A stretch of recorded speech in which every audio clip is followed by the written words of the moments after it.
Anak-anak, untuk pertemuan kali ini Ibu akan membahas materi tentang relasi dan fungsi.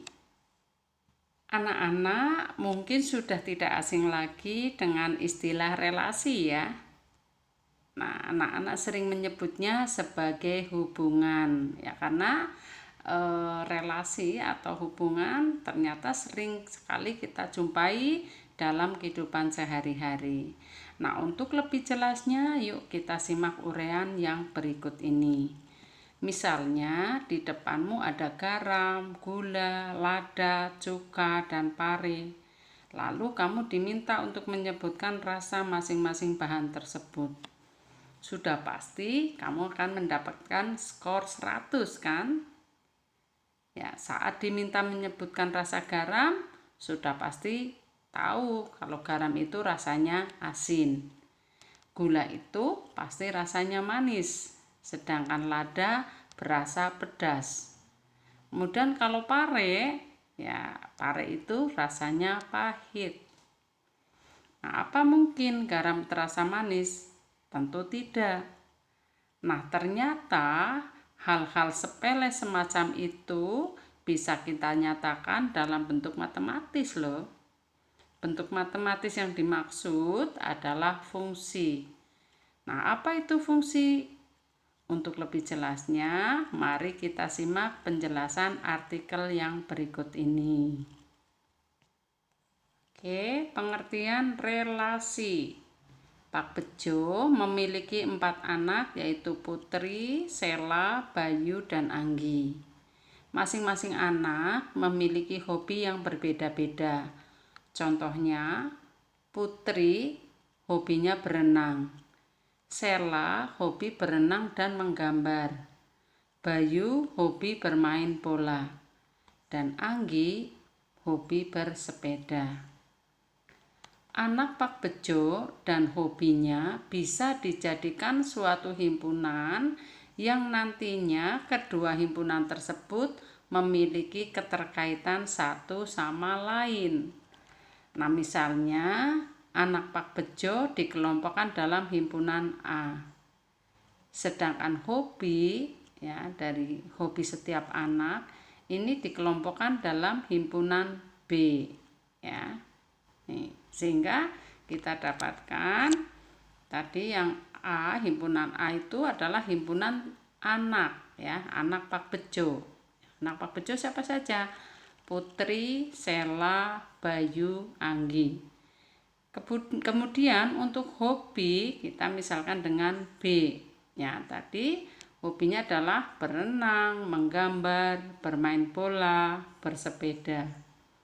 Nah, hubungan antara himpunan A dengan himpunan B berkaitan dengan hobi anak-anak Pak Bejo. Ya. Putri ini hobinya berenang. Sela hobinya berenang dan menggambar. Bayu hobi bermain bola, sedangkan Anggi hobi bersepeda. Nah, jika kata hobi diganti dinyatakan dengan anak panah, maka akan kita peroleh bentuk berikut ini. Ya, pernyataannya kan Putri hobi berenang, Sela hobi berenang dan menggambar, Bayu hobi bermain bola, sedangkan Anggi hobi bermain sepeda. Nah, jika kata hobi ini diganti dinyatakan dengan anak panah pada gambar, maka kita akan dapatkan bentuk sebagai berikut ya. Putri hobi berenang. Nah, kita hubungkan Putri dihubungkan dengan tanda panah menuju ke berenang gini ya. Nih. Kemudian Sela hobi berenang dan menggambar. Kita hubungkan Sela ke berenang ya, dan ke menggambar. Kemudian Bayu hobi bermain bola. Bayu bermain bola. Anggi hobi bersepeda. Anggi hobi bersepeda. Nah, Bentuk diagram panah di atas ini menunjukkan adanya hubungan atau relasi, ya, hubungan atau relasi ini, ya, antara himpunan A dengan himpunan B, ya, antara himpunan A dengan himpunan B. Jadi ada relasi nih dari sini ke sini, ya. Nah, relasi antara himpunan A dengan B adalah hobi. Jadi ini relasinya adalah hobi.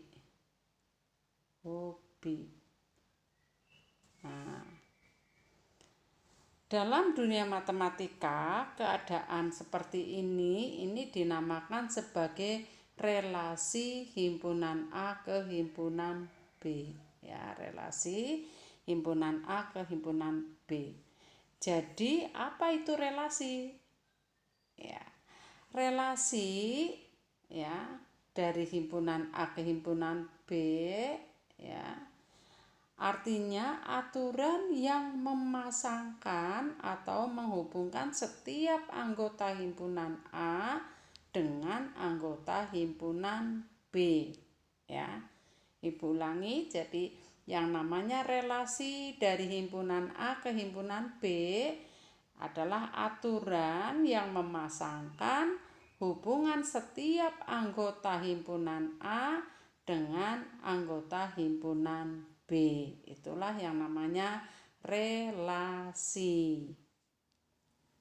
Nah, untuk menyatakan relasi ini banyak cara, ya. Ada 3 cara dalam menyatakan relasi. Yang pertama, menyatakan relasi dengan diagram panah. Yang kedua, menyatakan relasi dengan himpunan pasangan berurutan. Sedangkan yang ketiga, menyatakan relasi dengan koordinat kartesius. Nah, yang pertama langsung saja kita kupas tentang menyatakan relasi dengan diagram panah. Ya, bentuk diagram panah ini adalah bentuk yang umum digunakan di soal-soal tentang relasi, ya. Ciri utama diagram panah adalah adanya 2 kolom terpisah di mana masing-masing kolom berisi himpunan yang bersesuaian, ya. Lalu kedua kolom tersebut dihubungkan dengan anak panah, ya. Nah, untuk lebih jelasnya mari kita perhatikan untuk contoh berikut ini. Baiklah, yang pertama menyatakan relasi dengan diagram panah. Contoh, S adalah himpunan sapi, kambing, kera, harimau. P adalah himpunan rumput, pisang, daging. 2 himpunan di atas memiliki relasi yaitu makanan. Jika dinyatakan dalam bentuk diagram panah, maka akan menjadi seperti berikut ini, ya. Ya, jadi relasinya ini berupa relasi makanan ini, ya. Ini kata kuncinya untuk relasinya adalah makanan. Nah, kalau dari 2 himpunan ini kita hubungkan, ini himpunan S sedangkan ini P, nah ini namanya relasi. Nah, relasinya namanya relasi makanan, ya, relasi makanan. Nah, kalau kita hubungkan antara himpunan S dengan P dengan menggunakan tanda panah, maka relasi ini dinamakan relasi dengan diagram panah. Nah, kita hubungkan antara himpunan S dengan himpunan P dengan menggunakan relasi makanan, ya. Jadi sapi makanannya rumput kayak gini. Nah, ini sapi makanannya rumput. Dan kambing makanannya rumput. Ini kambing makanannya rumput. Kemudian kera makanannya pisang. Ini kera makanannya pisang. Kemudian harimau makanannya daging. Ini harimau makanannya daging. Nah, ini adalah cara menyatakan relasi dengan menggunakan diagram panah. Paham ya anak-anak? Ya. Yang kedua, menyatakan relasi dengan himpunan pasangan berurutan. Himpunan pasangan berurutan menyatakan bahwa setiap himpunan terdiri dari anggota himpunan S dan P secara berurutan, atau biasa dilambangkan dengan X, Y, ya. Dengan X anggota S dan Y anggota P. Nah, berikut ini contohnya. Misalkan S adalah himpunan sapi, kambing, kera, harimau. Sedangkan P adalah himpunan rumput, pisang, daging. Nah, relasi antara kedua himpunan tersebut adalah makanan, ya. Jadi relasinya adalah makanan. Jika dinyatakan dalam bentuk himpunan pasangan berurutan, maka diperoleh, ya, Ki adalah himpunan sapi makan rumput, kambing makanannya rumput, kera makanannya pisang, harimau makanannya daging. Nah, ini adalah cara menyatakan relasi dengan himpunan pasangan berurutan, ya. Karena himpunan pasangan berurutan ada kata himpunan, maka harus menggunakan tanda kurung kurawal buka dan tanda kurung kurawal tutup, ya.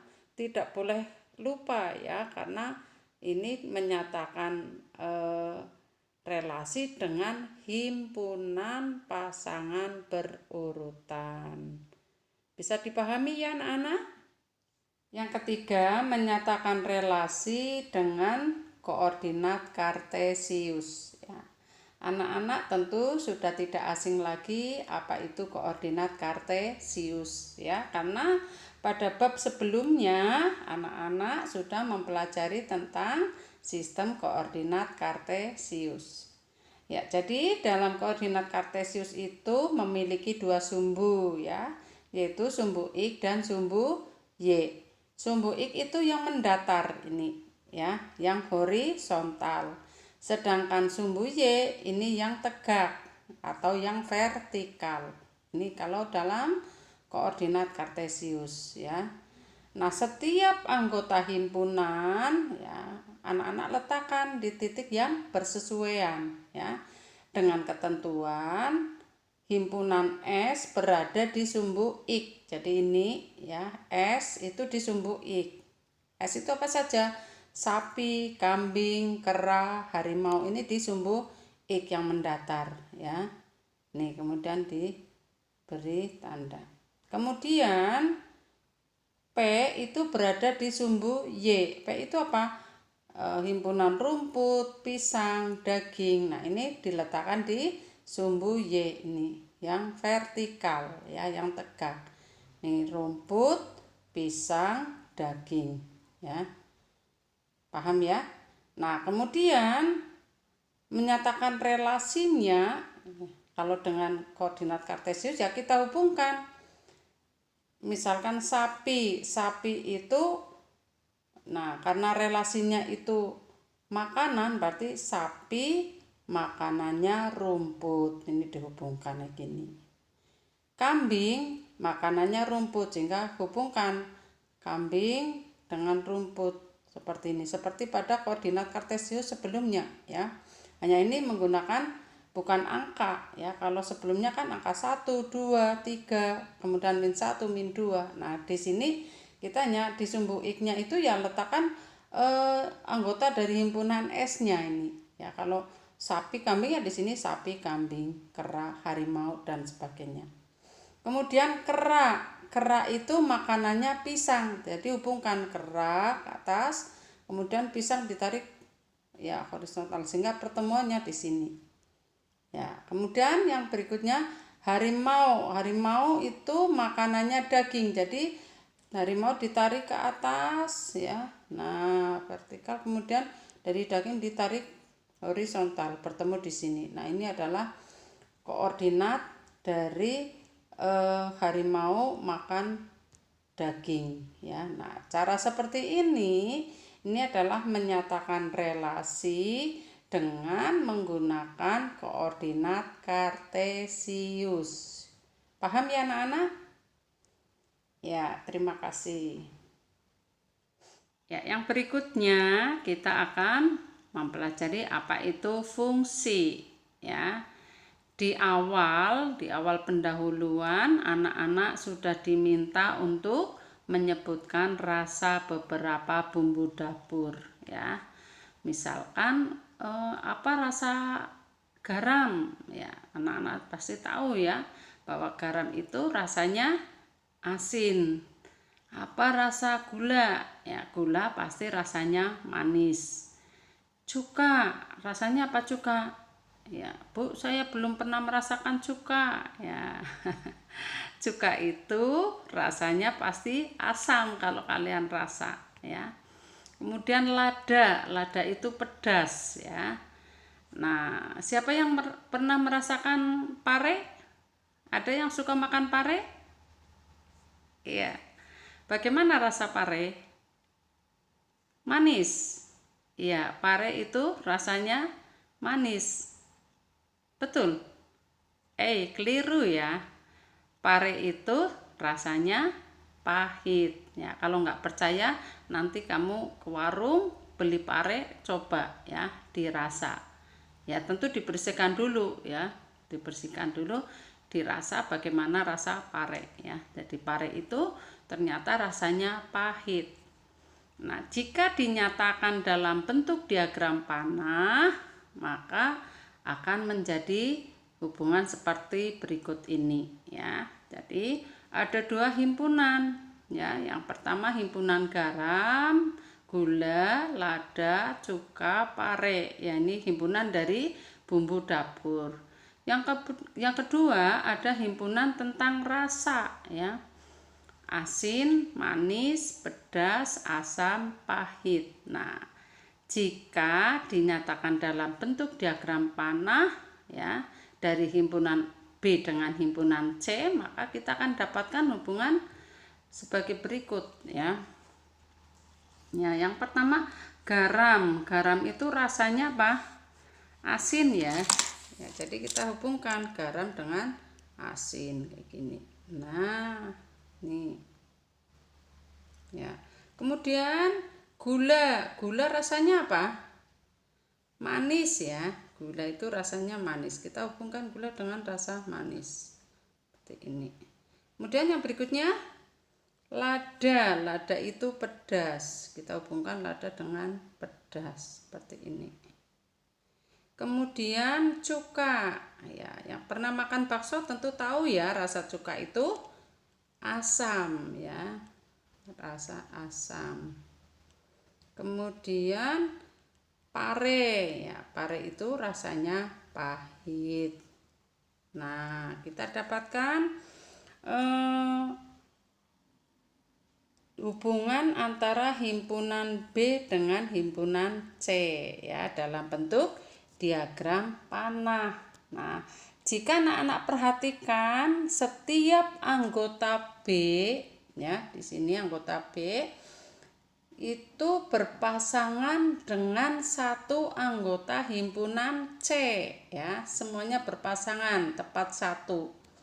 Artinya setiap anggota himpunan B hanya memiliki satu pasang di himpunan C. Nah, kondisi seperti ini yang disebut sebagai fungsi atau pemetaan. Ya, paham ya anak-anak? Ya, jadi yang dinamakan pemetaan itu Ya, setiap pemetaan dari himpunan B ke himpunan C, yaitu setiap anggota himpunan B berpasangan dengan satu anggota himpunan C, ya, atau setiap anggota himpunan B hanya memiliki satu pasang di himpunan C, ya. Jadi yang B itu tidak boleh bercabang, nggak ada yang bercabang. Nah, ini yang dinamakan dengan fungsi atau pemetaan. Paham ya anak-anak? Jadi kalau pemetaan kita fokusnya di himpunan B, ya. Himpunan B harus semua dipasangkan, ya. Himpunan B harus semua dipasangkan dan tidak boleh ada yang double untuk himpunan B-nya, ya. Harus tepat satu. Itulah yang dinamakan dengan fungsi atau pemetaan. Nah, untuk lebih jelasnya nanti akan Ibu berikan beberapa contoh untuk membedakan mana yang fungsi dan mana yang bukan fungsi, ya, mana pemetaan dan mana yang bukan pemetaan, ya, agar kalian semua lebih paham lagi. Nah, mari kita simak coba beberapa contoh fungsi, ya, sehingga kalian paham betul. Nah, anak-anak, jika kalian perhatikan, setiap anggota himpunan B berpasangan dengan tepat satu anggota himpunan C. Artinya, setiap anggota himpunan B hanya memiliki satu pasang di himpunan C. Nah, kondisi seperti ini yang disebut dengan fungsi atau pemetaan. Dengan demikian, fungsi adalah aturan yang memasangkan setiap anggota himpunan B tepat satu dengan anggota himpunan C. Ya, jadi semua anggota B harus dipasangkan, tidak boleh ada yang tidak dipasangkan, ya. Tetapi harus tepat satu, ya, tidak boleh yang lebih dari dua, ya. Jadi anggota B harus dipasangkan tepat satu dengan anggota C. Ya, kalau lebih dari satu maka bukan pemetaan atau fungsi. Nah, dari penjelasan di atas maka dapat disimpulkan setiap fungsi merupakan relasi. Akan tetapi tidak setiap relasi menunjukkan fungsi. Ya. Fungsi adalah bentuk relasi yang memiliki syarat tertentu, yaitu setiap anggota himpunan asal harus memiliki satu pasang anggota himpunan hasil. Nah, untuk lebih jelasnya akan Ibu berikan contoh dalam bentuk diagram panah berikut ini. Nah, sekarang anak-anak amati untuk relasi berikut ini apakah merupakan fungsi atau bukan. Tadi kan sudah diterangkan bahwa fungsi itu pasti relasi, ya. Tapi relasi belum tentu fungsi, ya, karena fungsi itu adalah relasi yang istimewa, ya, relasi di mana semua anggota himpunan A, ya, dipasangkan tepat satu dengan anggota himpunan B, ya. Jadi yang menjadi fokus ini yang depan, ya. Yang menjadi fokus adalah himpunan A-nya harus semuanya dipasangkan dan tidak boleh ada yang lebih dari satu atau cabang karena harus tepat satu, ya. Nah, coba sekarang perhatikan beberapa contoh berikut mana yang merupakan fungsi, mana yang bukan fungsi. Ya, untuk nomor yang pertama nih, ya, fungsi dari A ke B, ya. Misalkan dicontohkan seperti ini. Apakah ini suatu fungsi? Ya, ini adalah fungsi, ya. Kenapa? Ya, karena semua anggota A dipasangkan tepat satu dengan anggota B. Apakah betul semuanya? Ya, ini satu dipasangkan, dua dipasangkan, tiga dipasangkan, empat juga dipasangkan. Dan tepat satu, tidak ada yang bercabang, sehingga ini merupakan fungsi. Yang berikutnya, contoh yang kedua, misalkan, ya, kalau ada gambar seperti ini, Nah, coba anak-anak perhatikan untuk gambar berikut. Gambar relasi ini merupakan fungsi atau bukan? Ya, kita lihat apakah semua anggota A dipasangkan dengan anggota B? Ya, dipasangkan, pasangkan, pasangkan, pasangkan. Apakah anggota A dipasangkan tepat satu dengan anggota B? Nah, ternyata di sini ada yang dipasangkan lebih ini ya. Ini lebih dari satu ya. Jadi 2 itu dipasangkan ke A dan 2 dipasangkan ke B. Nah, dengan demikian contoh yang berikut ini bukan fungsi ya. Ini bukan fungsi. Yang berikutnya, kalau Ibu contohkan misalkan bentuknya seperti ini. Ya.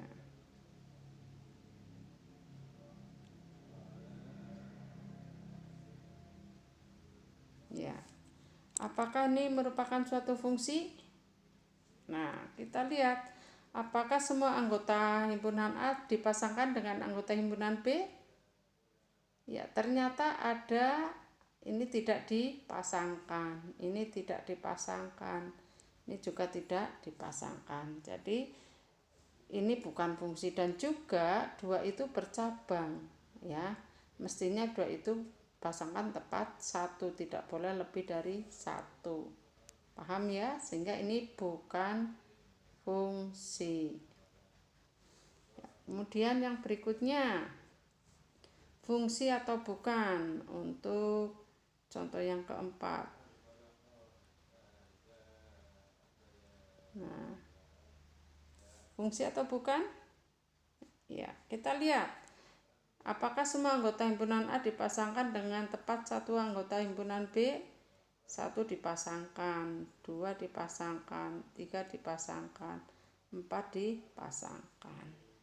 Ya, ternyata semua dipasangkan. Apakah tepat 1 dipasangkan dengan anggota himpunan B? Iya, ini tepat 1. Nah, kalau ditanyakan, Bu, lah ini B kok ada yang tidak dipasangkan? Nah, untuk fungsi kalian tidak usah memperhatikan yang B, yang menjadi fokus adalah yang A, yang depan. Jadi semua anggota himpunan A dipasangkan tepat satu dengan anggota himpunan B ya.